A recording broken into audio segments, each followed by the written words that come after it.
عمرك اتقرصت من نحلة قبل كده؟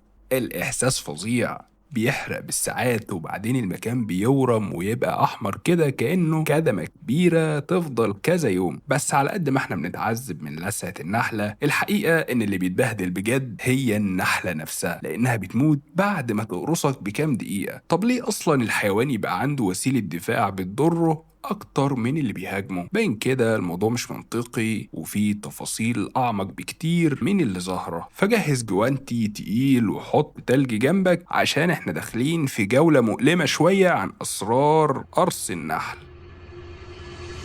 السلام عليكم ورحمة الله وبركاته. لو اتقرصت من نحلة قبل كده فالغلط في الغالب عليك، لأن الحقيقة النحل بيقرص البشر بس لما نحاول نقرب من الخلية أو نتصرف معاهم بطريقة عنيفة أو متهورة. لو النحلة بتدور على حبوب لقاح مش هتهتم بينا خالص إلا لو دوسنا عليها أو مسكناها بعنف. ممكن تكون سمعت إن النحل بيموت بعد ما يقرصك مباشر، بس ده مش حقيقة غير مع نحل العسل بس. كل النحل بيدخل اللدغة في الجلد، بس نحل العسل تحديدا اللدغة بتاعته معمولة من حتتين فيهم سنون زي الشوك، وده بيخليها تتعلق في الجلد. ولما النحلة تحاول تطير بعد كده بتتشال اللدغة ومعاها عضلات وأعصاب وأجزاء من الجهاز الهضمي للنحلة، وده أكيد مؤلم جدا. بس اللي زعل أكتر إن النحلة ما بتبقاش عارفة إن قرصتها للإنسان هتكون سبب موتها. الأغرب من كده إن النحلة لما بتقرص حشرة تانية بتقدر تشيل اللدغة من غير ما يحصل لها أي حاجة. الفرق هنا إن جلد الإنسان فيه ألياف كتير بتخلي اللدغة تتعلق أكتر، وبالتالي لازم تتخلع وده بيموتها.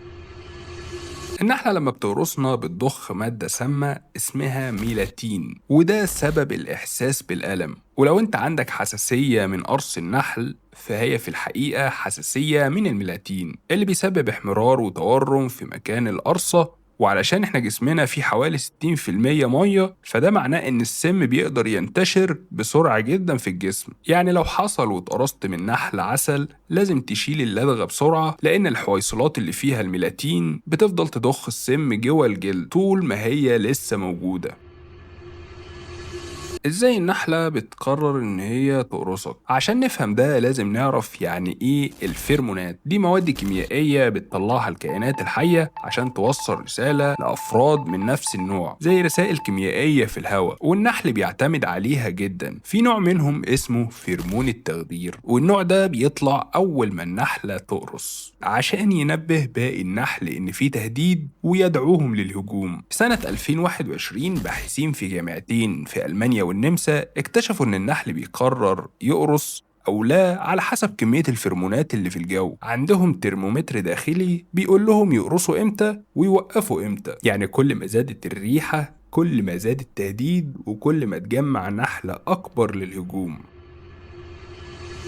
خلي بالك إن الخلية الواحدة ممكن يبقى فيها أكتر من 100 ألف نحلة، فالمواجهة معاهم مش في مصلحتك خالص. في نوع تاني بيكون أخطر وهو النحل الأفريقي. في سنة 1996 العلماء حاولوا يعملوا نوع نحل بيتحمل الجو الاستوائي، فجابوا نحل من أفريقيا بس 26 ملكة هربوا وبدأوا يتزاوجوا مع نحل محلي، ونتج عنهم نوع عدواني جدا. النحل ده قتل أكتر من 1000 شخص، والضحايا لقوا في جسمهم لدغات أكتر ب10 مرات من النحل الأوروبي. والأسوأ من كده إنهم بيطاردوا الناس لحد ربع ميل، مش لأن قرصتهم فيها سم أكتر، بل لأنهم بيهاجموا بأعداد ضخمة جدا ممكن توصل ل 800 ألف نحلة. تقدر تستحمل كام لدغة من لدغات النحل؟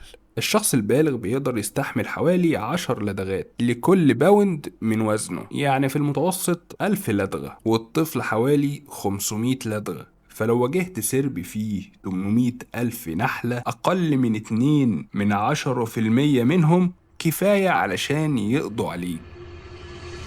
الفرق بقى بين النحل والدبابير، الدبور ما بيستخدمش اللدغة مرة واحدة لأن لدغته ما فيهاش شوك، يعني يقدر يقرصك كذا مرة من غير ما يموت. وعلى الرغم من كده إلا إن السم بتاعهم مختلف تماما عن النحل.